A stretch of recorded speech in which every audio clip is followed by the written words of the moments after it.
आदि गुरु Shankaracharya 7th-8th century में उनको ये बात समझ में आई थी कि आने वाला वक्त जो है, आने वाला समय जो है, वो धर्म की रक्षा सिर्फ शास्त्रों से नहीं हो पाएगी, आपको शस्त्रों की भी ज़रूरत पड़ेगी। तो शस्त्र कौन उठाएगा धर्म को बचाने के लिए? तो चलो एक नया क्लैन, एक नया समूह, एक नया समुदाय तैयार करो। और तब आदि गुरु शंकराचार्य ने बनाया था नागा साधु, जो मोह माया से परे हैं, जिनको किसी से कुछ नहीं चाहिए, जिनको लगता है कि मोक्ष की प्राप्ति तो मुझे हो चुकी है क्योंकि मुझे शिव प्राप्त है, क्योंकि मैं शिव की सेना हूँ। कि तू शांति है, तू युद्ध है, तू नरसिम्हा है, तू बुद्ध है। आपके दोनों चेहरे। तू शांति है, तू युद्ध है, तू नरसिम्हा है, तू बुद्ध है, तू नमन है, तू प्रहार है, तू जीवन है, तू अंतिम संस्कार है, तू ढाल है, तू तीर की नोक है, तू ब्रह्मांड है, तू तीनों लोक है, तू भिक्षु है, असुरों का भक्षक है, तू भक्त है, धर्म का रक्षक है, तू पुण्य है, तू पाप है, तू वरदान है, तू श्राप है, तू शोर है, तू मौन है। उनको चुनना है कि तू कौन है।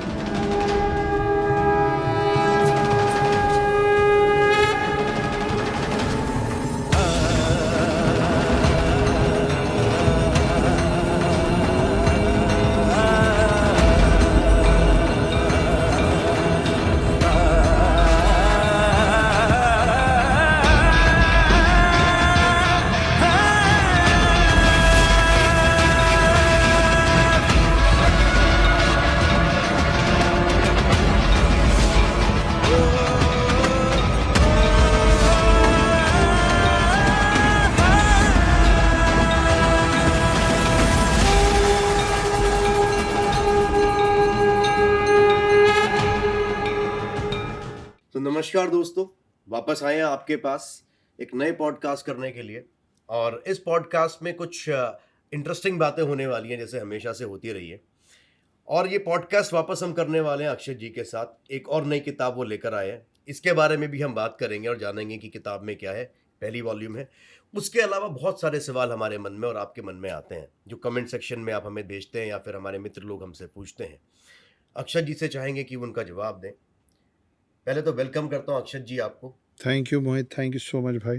थैंक यू सो मच कि आपने ये एक और नई किताब लिखी, जो पढ़ने वाले हैं जी, उनके लिए एक नई सीख वापस आ रही है। और ये हम लोगों का एक दूसरे के साथ दूसरा पॉडकास्ट है जी, आप लोगों ने पहले पॉडकास्ट को प्यार दिया था, इस पॉडकास्ट को और ज़्यादा प्यार मिलेगा तो मैं वापस आऊँगा। बहुत बहुत शुक्रिया। सो नागा वॉरियर्स, जैसे लास्ट पॉडकास्ट में हमने बात की थी आपसे, तो आपने बताया था कि आपकी किताब आ रही है 3 जी। वॉल्यूम्स में, शायद ये भी लेकर आ रहे हैं आप। 2 में है। 2 में ला रहे जी। हैं। तो इसके बारे में पहले आप बताइए हमें कि नागा वॉरियर्स हैं कौन? जब मैं नागा वॉरियर्स की कहानी गढ़ रहा था, जी, फिक्शन है, हिस्टोरिकल फिक्शन है, लेकिन इंस्पायर्ड बाय रियल इवेंट्स है।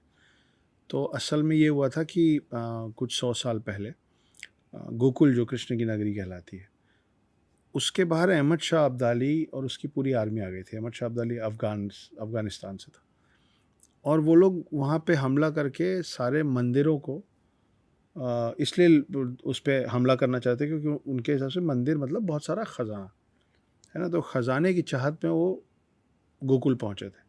उन लोगों को एक बात नहीं पता थी, उनको ये नहीं पता था कि नागा साधुओं का एक जत्था वहाँ पे सम्मेलन कर रहा है आपस में।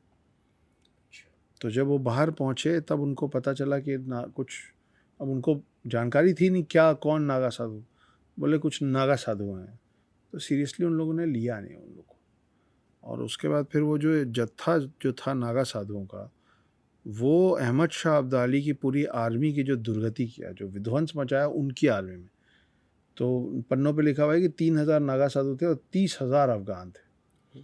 उसके बाद भी उन लोग की हालत ख़राब हुई, है ना। तो और ज़्यादा डॉक्यूमेंटेड है नहीं, क्योंकि फिर मुग़लों का शासन और ये सब चला, तो इन लोगों को बिल्कुल नकार दिया गया इस कहानी को। तो जब मैं इस पे ढूंढ रहा था मोहित, मुझे बहुत कम चीज़ें मिली, तो मुझे लगा कि कहानी बतानी तो है, लेकिन असल में क्या हुआ था उस पर ज़्यादा कुछ है नहीं। तो वहाँ पे मुझे जगह मिली फिक्शनलाइज करके। जब मैं बैठा, मैं सोचना शुरू किया कि कैसा हुआ होगा, क्या रहा होगा वो मंज़र। तो मेरे दिमाग में जो भी इमेजेस, जो भी विजुअल्स बने, उनके बेसिस पे मैंने आप लोगों के लिए एक अगली किताब लिखी है। उसका नाम नागा वॉरियर्स रखा है। 2 पार्ट में है, जैसा कि हमने बात किया। पहला पार्ट आ चुका है, 27 मई को रिलीज़ हुआ है। आपके सारे बुक स्टोर्स में, आपके ऑनलाइन प्लेटफॉर्म्स में, आपके एयरपोर्ट्स में, सब जगह अवेलेबल है। सेकेंड पार्ट जो है नवंबर या दिसंबर में इसी साल में रिलीज़ कर दूँगा, लेटेस्ट दिसंबर तक कर दूँगा। तो ये कहानी लिखते समय और जब इन पे रिसर्च कर रहा था, इनके बारे में पढ़ रहा था, तो नागा साधुओं के बारे में एक बात समझ में आई। साथ में ये भी समझ में आया कि अगर आप अपने धर्म के खिलाफ नहीं सुनना चाहते हैं और अगर आपके धर्म के खिलाफ कोई बोल रहा है और आपको अंदर से तकलीफ़ हो रही है और आप खड़े होने को तैयार हैं कि देखो बॉस, मेरे से झगड़ा है, मेरे से बात करो, मेरे भगवानों के खिलाफ नहीं बोलो, तो आपके अंदर भी एक नागा साधु है। तो आप कौन हैं और नागा साधु कौन है, उन पे ये चंद लाइनें निकल गई, क्योंकि साल मतलब बहुत बहुत समय लगता है एक कहानी तैयार करने में। तो आप उसकी खुमारी में होते हैं, you are always there with the characters of the story and with the story. तो ये चंद लाइनें निकली कि तो होते कौन है नागा साधु, और अगर नागा साधु का एक भी अंश आप में है तो आप भी वही हैं। क्या हैं आप? कि तू शांति है, तू युद्ध है, तू नरसिम्हा है, तू बुद्ध है। आपके दोनों चेहरे हैं। तू शांति है, तू युद्ध है, तू नरसिम्हा है, तू बुद्ध है, तू नमन है, तू प्रहार है, तू जीवन है, तू अंतिम संस्कार है, तू ढाल है, तू तीर की नोक है, तू ब्रह्मांड है, तू तीनों लोक है, तू भिक्षु है, असुरों का भक्षक है, तू भक्त है, धर्म का रक्षक है, तू पुण्य है, तू पाप है, तू वरदान है, तू श्राप है, तू शोर है, तू मौन है, उनको चुनना है कि तू कौन है। तो ये होते हैं नागा साधु कि आप उनसे जैसे मिलेंगे, आप प्यार से मिलेंगे, आशीर्वाद देंगे, आप गलत तरीके से मिलेंगे तो त्रिशूल घुसेड़ देंगे। वॉरियर्स होते हैं। तो जो रक्षा कर रहे हैं अपने धर्म की, जी, वो है नागा वॉरियर्स। देखिए क्या है, जैसे ग्रीक्स के जो सबसे अच्छे वॉरियर्स होते हैं उनको स्पार्टन्स कहा जाता है। तो हमारे यंगस्टर्स को, आप लोगों को बहुत अच्छे से पता है कि ग्रीक वॉरियर्स को, ग्रीस के जो सबसे अच्छे योद्धा हैं उनको स्पार्टन्स कहते हैं। जापान के जो सबसे अच्छे योद्धा हैं उनको समुराई कहते हैं। पर आप हमारे आने वाली जनरेशन से पूछेंगे कि देवभूमि भारत के जो सबसे अच्छे योद्धा हैं वो कौन है,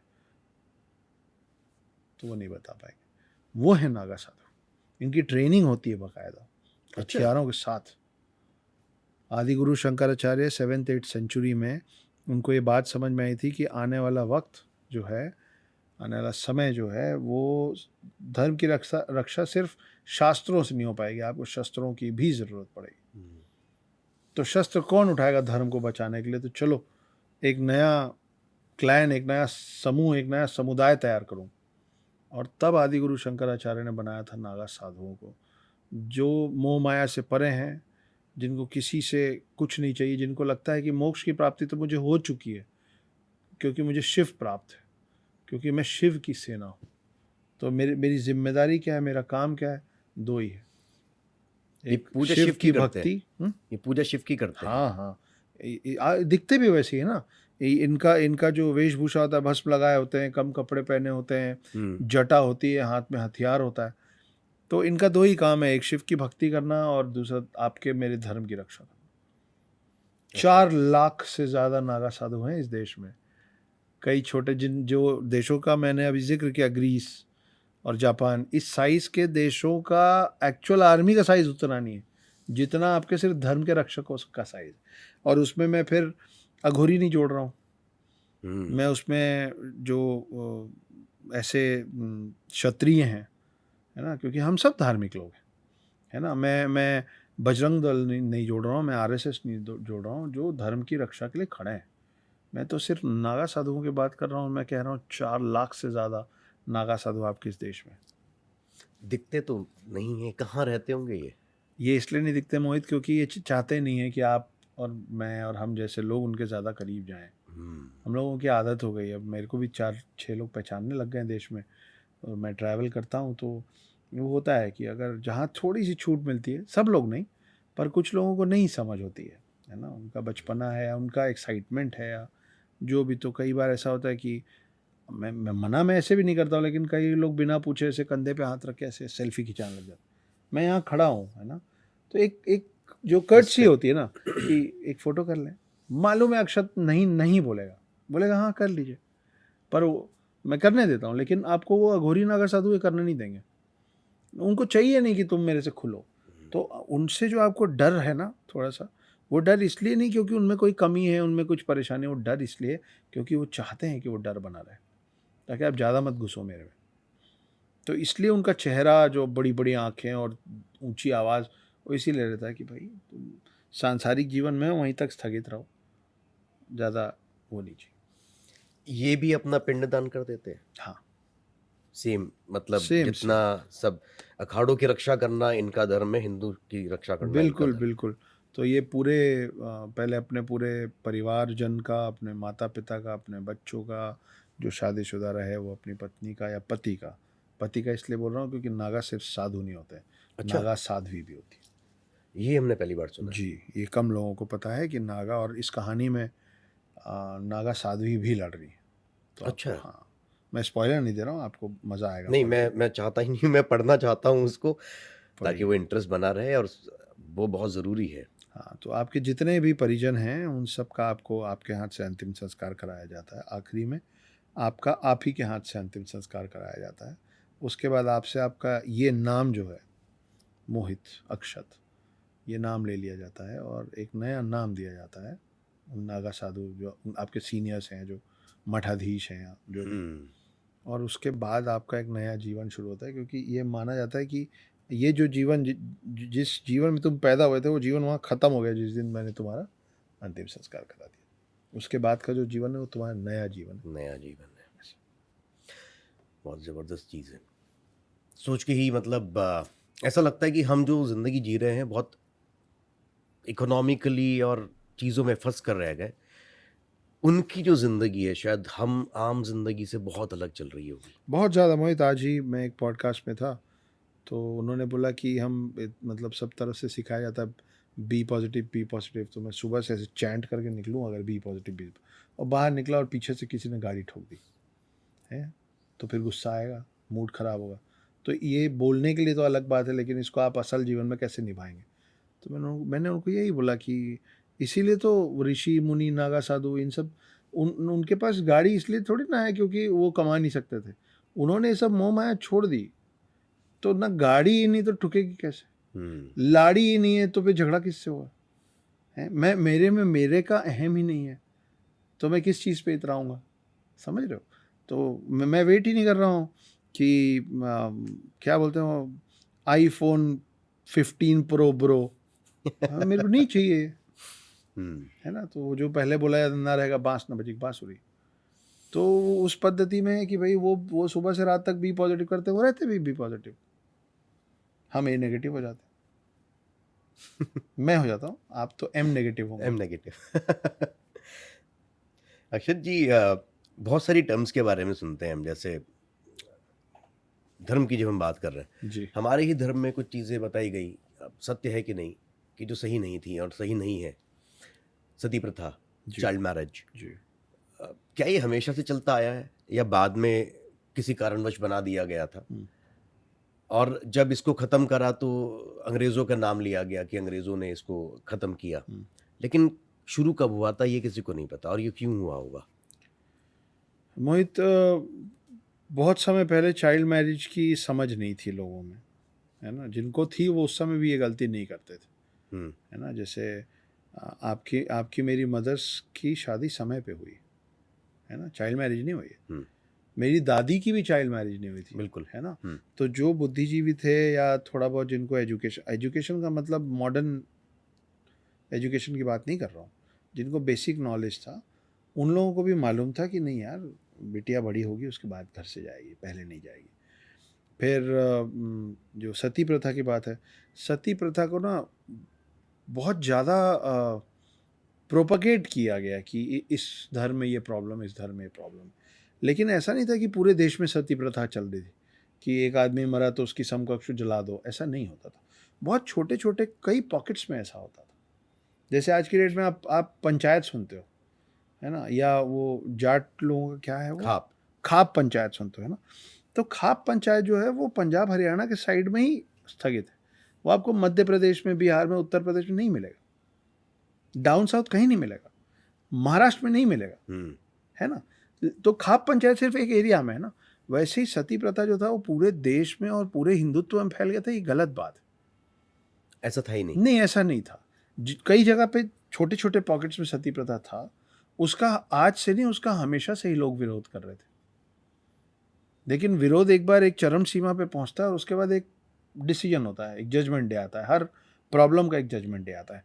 प्रॉब्लम वहाँ नहीं है कि आपके रिलीजन में कोई प्रॉब्लम था, प्रॉब्लम वहाँ आती है जब आप उस अपने रिलीजन या किसी और के रिलीजन के उस प्रॉब्लम को आइडेंटिफाई करने से इनकार कर दो कि नहीं, जो जैसा जो लिखा है वही होगा, कुछ नहीं बदलेगा।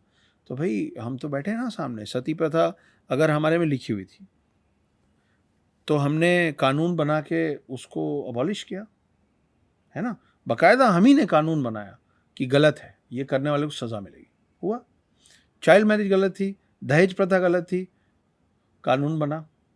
तो प्रॉब्लम क्या है, इसीलिए बोला जाता है हिंदुत्व के लिए कि हम लोग बहती धारा, किसी पानी को अगर एक जगह पे रख दोगे तो स्टेल हो जाएगा ना, उसमें से बदबू आने लगेगी, उसके ऊपर वो मच्छर, फिर अंदर लार्वा, सब होगा। बहते पानी में ऐसा नहीं होता ना, नदी के पानी को आप पी भी सकते हैं। बिल्कुल करेक्ट है ना। हम क्योंकि बदलाव के लिए ओपन है मोहित, शुरू से, आज से नहीं, शुरू से, कि हाँ, क्योंकि हमारे हमारे भगवानों ने भी हमको समझाया कि देखो समय के साथ आपको बदलना पड़ेगा। अगर भगवान ये नहीं समझाते होते कि समय के साथ बदलना पड़ेगा तो मर्यादा पुरुषोत्तम राम के बाद कृष्ण नहीं आते, फिर से मर्यादा पुरुषोत्तम राम आ जाते। लेकिन कोई कारण है ना कि कृष्ण आया, क्योंकि कृष्ण को मालूम था कि देखो यार, मेरा जो राम वाला रूप है ना, वो त्रेता युग के लिए करेक्ट था, वो द्वापर युग के लिए करेक्ट नहीं है।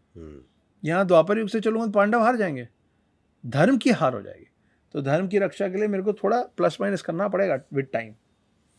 एक जगह पे मैंने सुना, आपको ही सुना था कि अगर कौरव युद्ध जीत जाते तो शकुनी भगवान हो जाते हमारे लिए। तो यार ये तो देखो, there are two things from history. हाँ, अब मैं अपने पूरे पुराणों को माइथोलॉजी नहीं मानता हूँ, सत्यलॉजी मानता हूँ। तो अगर मैं माइथोलॉजी नहीं मानता हूँ, सत्यलॉजी मानता हूँ, तो फिर मेरे जो पूरे पुराण और ये सब जो मेरे पूर्वजों की कहानी है, वो फिर माइथोलॉजी नहीं हुई, हिस्ट्री हो गई, है ना। तो हिस्ट्री से मैं दो चीज़ें सीखता हूँ और सब लोग यही सीखते हैं। Number one, what you learn from history is that you never learn anything from history. इसीलिए ह्यूमंस बार बार वही गलतियाँ करते होते हैं। अगर वर्ल्ड वॉर 1 से सीख लेते तो वर्ल्ड वॉर 2 नहीं होता। अगर छोटे युद्धों से सीख लेते तो वर्ल्ड वॉर 1 भी नहीं होता। बिल्कुल ठीक है। So the only thing we learn from history is that we don't learn anything from history, correct, which is why we are doomed. दूसरी चीज़ की history is always written by victors. जो जीतता है वो इतिहास लिखता है, ये सत्य है। इसीलिए आज भी आपके स्कूलों में मुगल शासन के बारे में और ब्रिटिशर्स के बारे में पढ़ाया जा रहा है, ना कि ये पढ़ाया जा रहा है कि पृथ्वीराज चौहान 2 पैराग्राफ में ख़त्म हो जाते थे जब मैं पढ़ रहा था।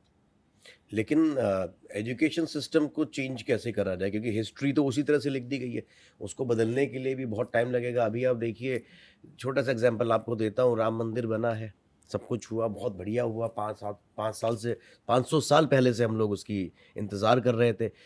वहीं पर बीजेपी हार गई।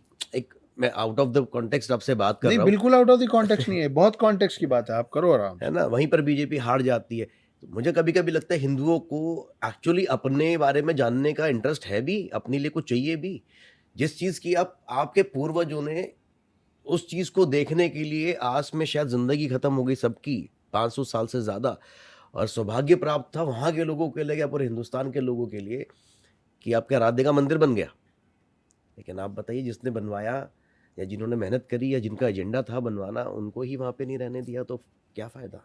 मैं तो कह तो रहा हूँ आपको, the only thing we learn from history is that we don't learn anything from the history. और क्या कह रहा हूँ मैं आपसे, करेक्ट कि अगर आपको इतनी समझ आ जाएगी और आपको ये मालूम है कि वहाँ पहले मंदिर था, उसको तोड़ के उसके ऊपर कुछ और बना दिया गया था, आप फिर मौका दे रहे हो कि कोई और शक्तिशाली हो और फिर उस मंदिर को तोड़े, ताकि फिर उसके ऊपर कुछ बने, ताकि फिर आप 500 साल गिड़गिड़ाते रहो और कहीं कहीं जाके दरवाज़ा खटखटाते रहो। हाँ, तो ये तो है ही। तो जो विक्टर्स की लिखी हुई हिस्ट्री होती है वो अपने ही पक्ष में लिखेंगे ना। अगर मैं जीता हूँ, है ना, और मैं 100 थप्पड़ खा के जीता हूँ, तो मैं ये लिखूंगा कि मैंने एक थप्पड़ मारा, सामने लग गिर गया। मैं ये नहीं लिखूंगा कि मेरे को 100 थप्पड़ पड़े थे। बिल्कुल। क्यों लिखूंगा मैं? आपको मैं क्यों पता चलने दूंगा कि मैं कहाँ कमज़ोर था? आप कौन ऐसा शख्स है जो बोलता है हाँ यहाँ तो मैं मुझसे गलती हुई? कोई नहीं बोलता। तो जब मुंह से बोलना आपको अलाउड, मतलब आप गवारा नहीं कर रहे हो तो आप लिखित में कैसे दे दोगे जीतने के बाद? हम्म, तो जो जीतेगा वही सिकंदर, वही सिकंदर। है ना, जो जीता वही सिकंदर। ये जो कहावत है कहाँ से बना? सिकंदर इस देश से तो हार के गया था ना, उसी ने बनाई। हो सकता है उसी ने बनाई हो कि जो जीता वही सिकंदर।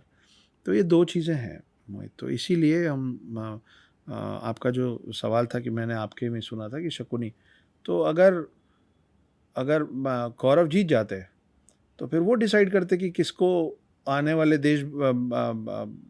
देवभूमि भारत में किस शख्स को क्या पदवी देनी है। भाई कांग्रेस पहले सबसे पहले जीती थी तो महात्मा गांधी को बापू तो उन्होंने बना लिया ना, उन्होंने डिसाइड किया कि देश का बाप कौन। सच है ना? सच है ये। तो उसके बाद फिर उन्होंने डिसाइड किया कि इस एयरपोर्ट का नाम इंदिरा गांधी रख दो, इस एयरपोर्ट का नाम राजीव गांधी रख दो।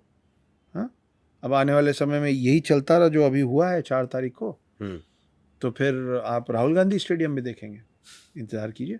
हो सकता है, कोई बड़ी बात नहीं। तो जब जो जीतता है ना वो इतिहास लिखता है। हम्म, तो क्योंकि पांडव जीते इसलिए उनके पक्ष का इतिहास सामने लाया गया। अगर कौरव जीत जाते तो पूरा इतिहास बदल जाता। ऐसा है।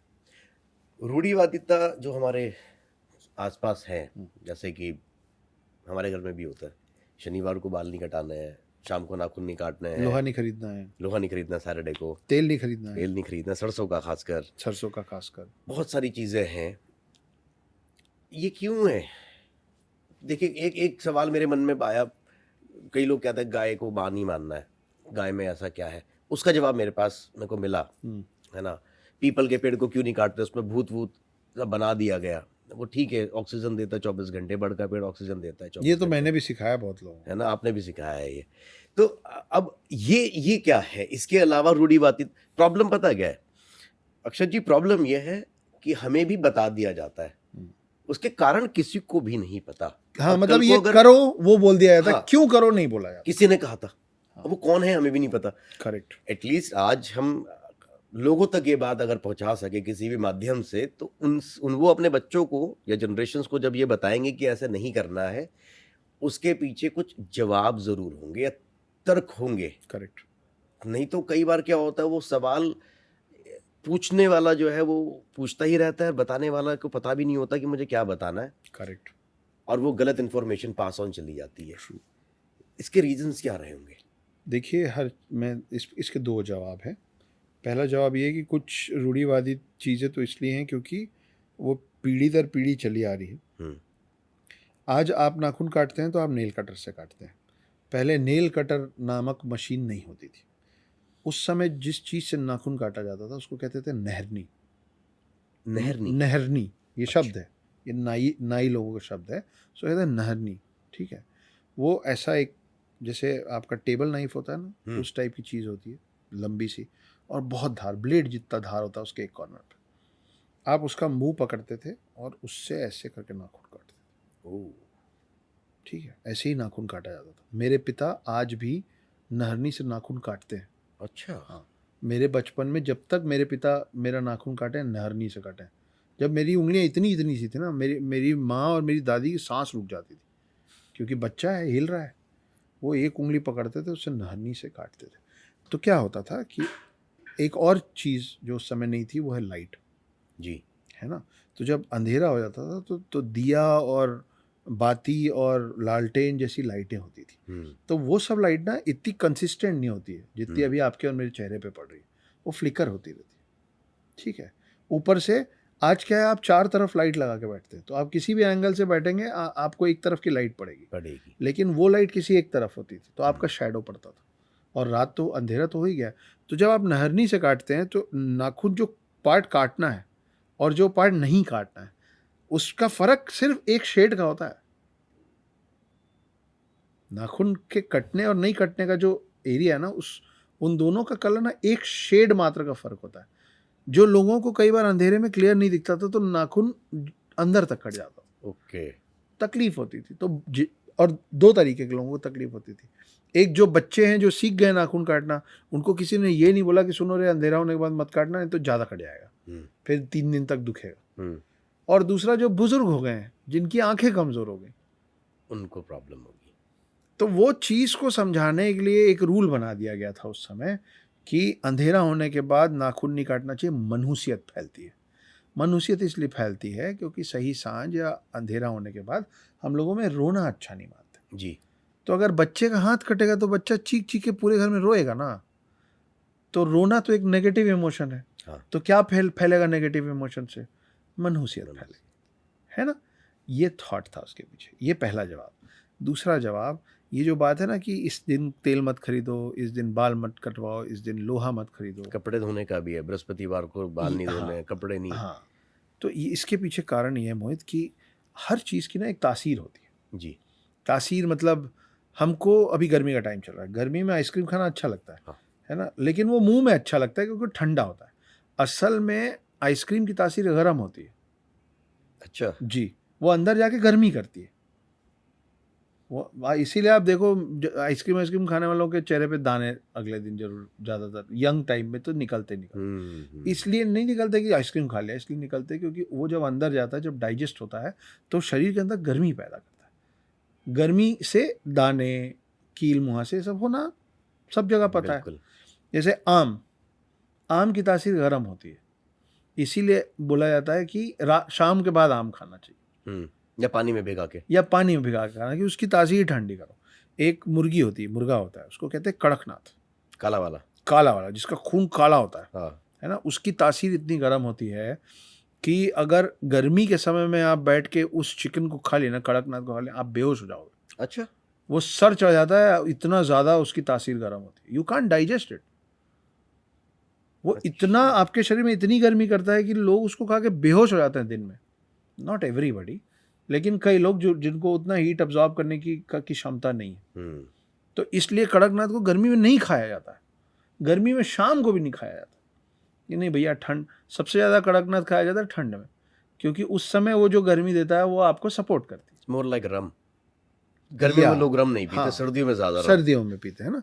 तो अब चलो ड्रिंक्स की बात करो आप। हर ड्रिंक का ना एक मौसम हाँ। है ना? वो रशिया में और बाकी जगह लोग वोदका क्यों पीते हैं? वोदका गर्म करती है ना? आप यहाँ गर्मी लगती है तो आप बियर पीते हैं। सब अलग अलग चीज़ें हैं। वैसे ही ये जो जितने मेटल्स हैं ना, उसकी भी तासीर है। ठीक है, जो जो आपको और मेरे को नेकेड आई से दिखती नहीं, हमको समझ नहीं है। पुराने लोगों को हमसे बहुत ज़्यादा समझ थी। तो शनिवार को शनि का दिन है, ठीक है? शनि का कलर काला होता है। तो काला का भी एक black is a colour which also has an energy. Black can absorb all the colours, white can not absorb any colour. यही कारण है कि जब हम हिंदू जब किसी के मरणोपरांत दाह संस्कार में जाते हैं, अंतिम संस्कार, हम सफ़ेद पहन के जाते हैं, क्योंकि जहाँ पे आप अंतिम संस्कार पे जा रहे हो ना, वहाँ बहुत नेगेटिव ऑरा है। किसी की जान गई है, 100 लोग रो रहे हैं, तकलीफ में हैं, हम आत्माओं में मानने वाले लोग हैं। सफ़ेद ना किसी भी एनर्जी को एब्जॉर्ब नहीं करता है, ठीक है? तो और उस जगह पे जो एनर्जी है ना, उसमें से कोई भी एनर्जी तुम अपने घर नहीं लाना चाहते। हाँ। ठीक है, लेकिन कई जगहों पे हमने देखा है वो काला ही पहन कर जाते हैं। वो तो अलग अलग रिलीजन्स की बात है, वो हाँ, एक अलग मतलब सवाल है, उस पर अपन अलग से चलेंगे। हाँ। तो ये जो फ़र्क है ना कि सफ़ेद इसलिए पहन के जाओ क्योंकि you don't want to absorb any colour, और काले के लिए क्या बोला जाता है? धूप में मत पहन के जाओ, काला धूप भी एब्जॉर्ब और गर्मी करेगा। और गर्मी करेगा। तो एक कुछ ठंडक के कलर होते हैं, कुछ जिसको बोलते भी हैं cool colours. Cool colours, correct, सुने हो ना? हाँ। किस बेसिस पे निकला ये शब्द कूल कलर्स? इसी बेसिस पे कि जो ठंडक प्रदान करे वो कूल कलर्स। तो अब इसी में समझाने वश, मतलब क्या है ना, मैं इसको 2 लाइन में बोल के ख़त्म कर दूंगा, पर अगर सुनने वालों को समझ ही नहीं आया तो क्या मतलब? क्या फ़ायदा? चांद, जब फुल मून होता है, मैं तो समंदर के किनारे रहता हूँ, ये ऊंचे ऊंचे वेव्स उठते हैं, हाई टाइड्स। हाई टाइड्स, है ना? तो पूरा पूरा समंदर हिला रहा है एक चांद बाहर से। पृथ्वी में 70% पानी है, वो पूरे 70% पानी पे असर हो रहा है एक चांद का। आपके शरीर में 70% पानी है। आपको क्यों लगता है कि आपके शरीर के अंदर, आपके स्वभाव में कोई फ़र्क नहीं पड़ेगा जब फुल मून होगा? पड़ता है।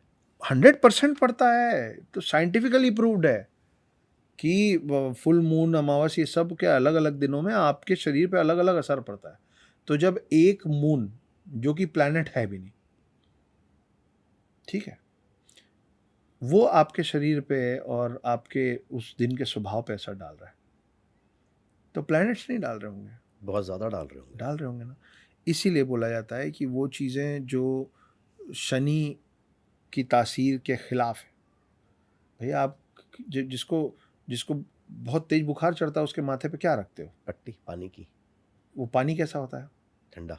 बर्फ जैसा ठंडा। हाँ, ठीक है, उस पे बर्फ जैसे ठंडा रखने की जगह यहाँ पे गरम गरम पट्टी गैस पे सेक के लगाओगे तो क्या हो जाएगा? साफ। जैन और बुद्ध ऐसे लोग जो प्याज नहीं खाते ना, उनको भी बुलाया जाता है कि लू में निकलो तो प्याज जेब में रख लेना, मत खाना। अच्छा, रखने से भी फायदा करता है क्या? प्याज प्याज लू खींचता है ना, ये सच है अच्छा, कि अगर आप प्याज जेब में रखे हुए तो बहुत पुराने लोगों का प्याज की तरीका है। तासीर ठंडी है? प्याज लू और गर्मी अब्जॉर्ब कर लेता है। अच्छा, तो आप, ये वो वाली बात है, वो बैड कंडक्टर और गुड कंडक्टर हीट वाली, हाँ हाँ हाँ हाँ हाँ हाँ, कि अगर लकड़ी का चप्पल पहने हो या रबर का चप्पल पहने हो तो करंट नहीं लगेगा। ओके। सब वो तो पढ़े हैं ना, पर बैड कंडक्टर गुड हम्म, कंडक्टर, तो प्याज saves you from Okay. Heat. This is a fact, scientific fact. तो इस हिसाब से, और बाकी और जो ऐसी चीज़ें ना मोहित जिसके बारे में अपने को नहीं पता है, वो इसलिए नहीं पता है क्योंकि नालंदा में जो इतने समय आपकी हजारों किताबें जली, लाखों किताबें जली, जी, अब जो आपको पता है ना, वो जल के जो आधे अधूरे पन्ने बच गए ना, बस उतनी जानकारी हमारे पास बची है।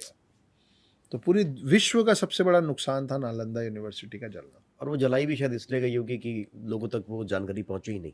हाँ, तो अब वो जो जो बच गया ना, वो ये है कि शनिवार को लोहा नहीं खरीदना चाहिए। क्यों नहीं खरीदना चाहिए, वो उस पार्ट में था जो जल गया है। तो हमारे पास आज जो नॉलेज है ना, वो इसीलिए आधी अधूरी है क्योंकि आधी चीज़ें जो उसका जस्टिफिकेशन, लॉजिकल एक्सप्लेनेशन था ना, वो अब ना वो सुनाने बोलने वाले रहे और ना वो पढ़ने को कहीं अवेलेबल। क्या ये सच है कि नालंदा में एडमिशन लेने के लिए लोगों को एग्जाम्स देने पड़ते थे और दूसरी कंट्री के लोग आते थे एग्जाम्स हाँ देके? हाँ, विश्व के हर जगह से लोग थे। चाइना जापान वाले तो डॉक्यूमेंटेड लोग थे, यहाँ थे। अच्छा, हाँ, और वो उसका एग्ज़ाम होता था और वो कई चरण में होता था। Entrance exam. उसका पहला एग्ज़ाम, जो फर्स्ट एग्ज़ाम होता था ना, वो नालंदा यूनिवर्सिटी के गेट कीपर्स लेते थे। क्या बात कर रहे हैं? हाँ गेट कीपर्स? हाँ वो इतने इंटेलिजेंट थे गेट कीपर्स भी? जी। अब ये वो वॉलेंटियर्स होते थे, वो गेट कीपर्स, मतलब उनकी उस दिन ड्यूटी वहाँ लगी होती थी, लेकिन ओके, उसका ये मतलब नहीं था कि वो सैलरीड गेट कीपर्स थे। ओके। वो उस दिन मतलब दरवाजे पे जो खड़ा है ना, वो आपका पहला एग्ज़ाम लेगा। अगर आप उसी में फेल हो गए तो बोले चलो जाओ यहाँ से, उल्टे पाँव निकल जाओ। तो पहले छोटे एग्ज़ाम वो, और अब जो है ना कि KG1 KG2 KG3, पहले ऐसे नहीं होता था। अच्छा, पहले ये होता था कि आपके कुछ एग्ज़ाम्स लेके डिसाइड किया जाता था कि आप कौन सी कक्षा में बैठ के पढ़ाई शुरू करेंगे, क्योंकि हर उम्र के लोग आते थे। माँ बाप ऐसे उंगली पकड़ के नहीं लाते थे ना स्कूल। कोई कोई जवान लड़का जिसको खुद समझ में आता था मेरे को और ज्ञान चाहिए, वो कहीं कहीं किसी से सुनता था कि एक यूनिवर्सिटी है नालंदा, वहाँ जाना है। वो पता नहीं कैसे कैसे आया है अकेले, बोले मेरे को यहाँ पढ़ना है। पहले अपनी लायकी सिद्ध करो। ऑक्सफोर्ड और हॉवर्ड्स की तरह मतलब ऐसे ही चल रहा होगा उसका भी उस टाइम पे। ये पद्धति उसी समय से चल रही है कि you will have to clear entrance exam. तो वो गेट कीपर जो होते थे volunteers, those were the first, that was our entrance exam, entrance. इसीलिए वो एंट्रेंस है कि वह गेट से एंट्रेंस। ओके, वेरी नाइस, तो हम लोग बहुत सजग और बहुत विद्वान लोग हुआ करते थे यार। सर एक आपने सुना होगा, मैं एक टॉपिक पे वापस आऊंगा अभी, चांद वाले पे मैं आपसे एक करूंगा, लेकिन एक दिमाग में टॉपिक आया, इल्यूमिनाटी। मैंने बहुत बारी सुना है इसका नाम, और बड़ी कॉन्स्पिरेसीज हैं इसको लेके, और इतना हिडन है, सीक्रेट कहते हैं इसको कि रखा जाता है, और बड़े बड़े जो लोग हैं दुनिया में वो सब कहीं ना कहीं इसके पार्ट हैं जी। कितना सत्य है इसमें, और ये है क्या? मतलब जिस चीज़ का नाम हम सुन रहे हैं कुछ तो होगा, ये तो मैं मान के चलता हूँ, तो नाम ही नहीं होगा उसका। लेकिन क्या ये कुछ होता है इस तरह का, secret societies and all these things, black magic? और ब्लैक मैजिक तो होता है ऑफ कोर्स, उसके बारे में भी हम बात करेंगे थोड़ा, लेकिन शैतान को पूजकर, और उसको ऐसा कहा जाता है, if I am not wrong, कि शैतान को अपनी सोल बेच दी जाती है और कॉन्ट्रैक्ट हो जाता है, and then you will get everything in your life, true. And then after life correct. Your soul will be His. with Shaitan forever, or whatever time it is. Correct. Please give some knowledge on it. Mohit, Satan उर्फ शैतान, जी। है ना? बहुत मिलता जुलता शब्द है। हाँ। तुमको मालूम है कि सेटन ने आज तक हम लोगों पे या ह्यूमन रेस पे सबसे बड़ा ट्रिक क्या प्ले किया है? कि वो नहीं है। ओह। The best trick that Satan has played on you is that it does not exist. ठीक है। करेक्ट। तो जो हिडन जो इल्यूमिनाटी की जो बात है ना कि सीक्रेट है और नहीं है और है तो किसी को पता नहीं है, वो उसी ट्रिक का हिस्सा है कि वो सीक्रेट है, इसीलिए तो आप उसके तरफ अट्रैक्ट होते हो। बच्चे को बुलाओ और बोलो कि सुनो उस तरफ मत देखना, बच्चा देखेगा। तुरंत उसी तरफ देखे। तो हम लोगों की, अभी हम तासीर की बात कर रहे थे ना, तो मैं बोला कि नॉन लिविंग थिंग्स की भी तासीर होती है, लोहे की तासीर होती है ना? मानव की भी तो तासीर होगी, जो हर तरीके की चीज़ों को अपने अंदर उतार के अपनी तासीर बदल रहा है। तो क्यों कहते हैं तामसिक, सात्विक?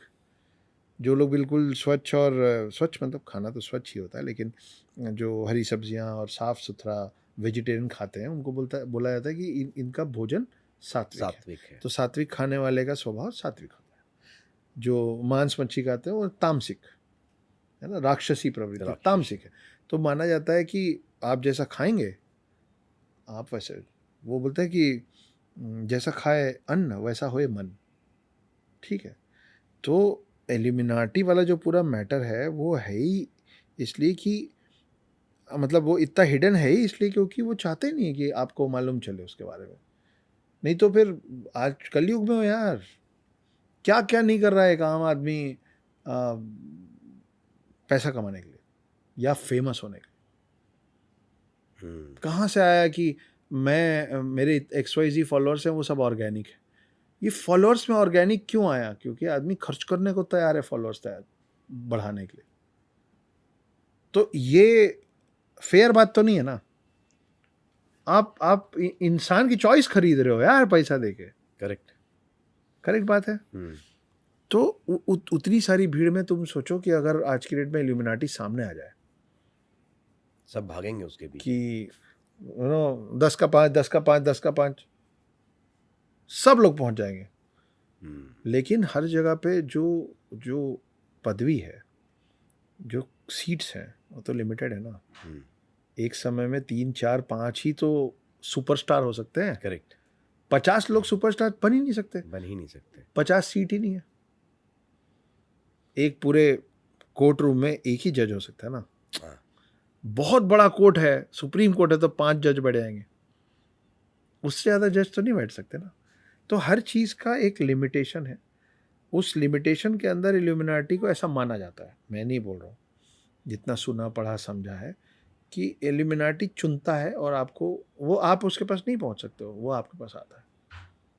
अच्छा, जब वो चुनता है। हाँ, मतलब उसको दिखता है ये इसको भूख है, इसको फॉर एग्जाम्पल इसको फेम, क्योंकि एक्टर्स से बहुत ज़्यादा जोड़ा जाता है, इसलिए मैं एग्जाम्पल एक्टर्स का दे रहा हूँ कि इसको बहुत ज़्यादा भूख है। ये किस हद तक जाने को तैयार है जब उनको समझ में आता है कि ये उस हद तक। हमारी पद्धति में गुरु भी तो शिष्य ऐसी चिंता है ना।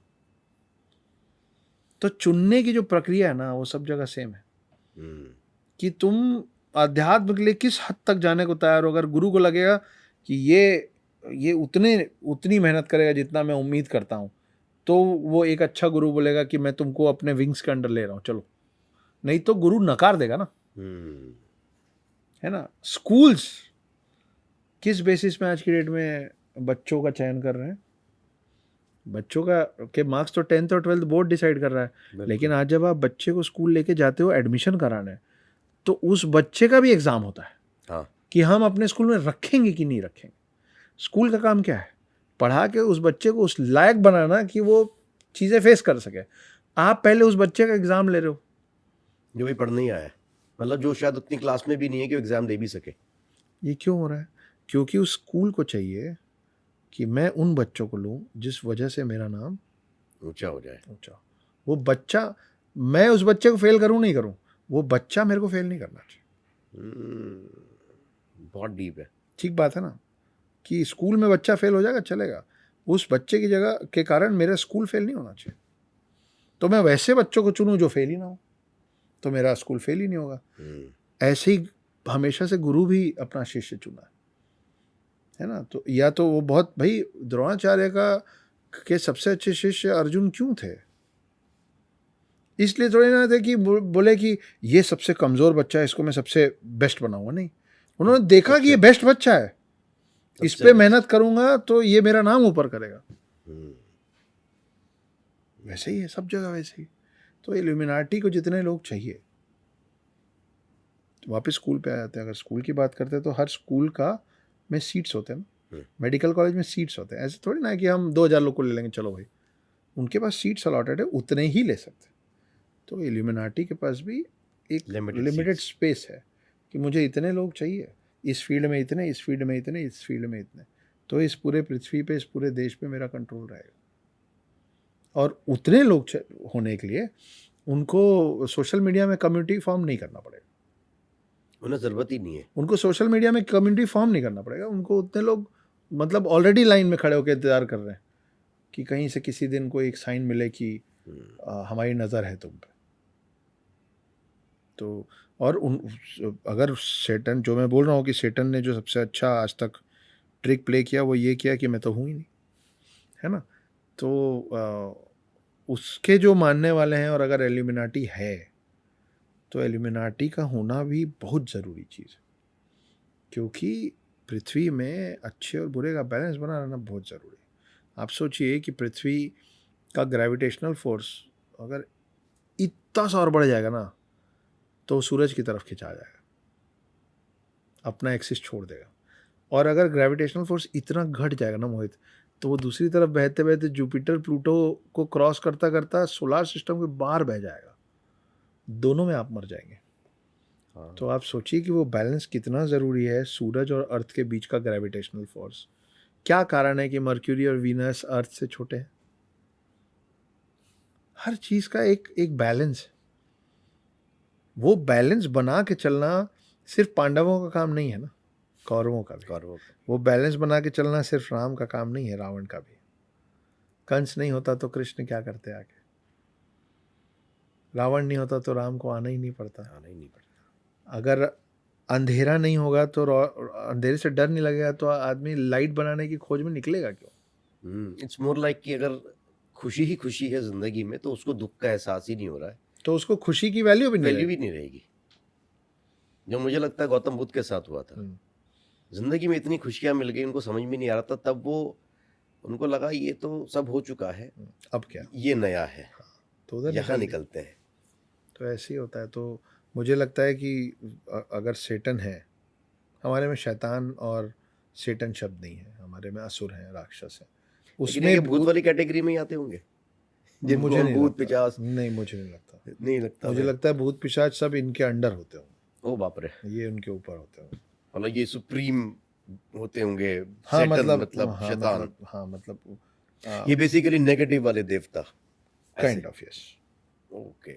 मतलब सेटन इज इक्विवेलेंट, मतलब सेटन का डायरेक्ट फाइट गॉड से चल रहा है, एंजल से नहीं चल रहा है। हाँ, समझ रहे हो? एंजल्स तो नीचे हो गए ना, नीचे हो गए, मैं गॉड से लड़ रहा हूँ।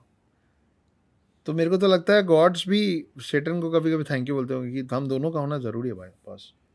आप सोचो ना, इस पृथ्वी में अगर सनसेट ना हो, चांद ऊपर ना आए, 24 घंटे सूरज रहे तो भी तो अपन ख़त्म हो जाएंगे। हाँ बिल्कुल। तो सब चीज़ का बैलेंस है। तो thanks to Satan also, it's okay.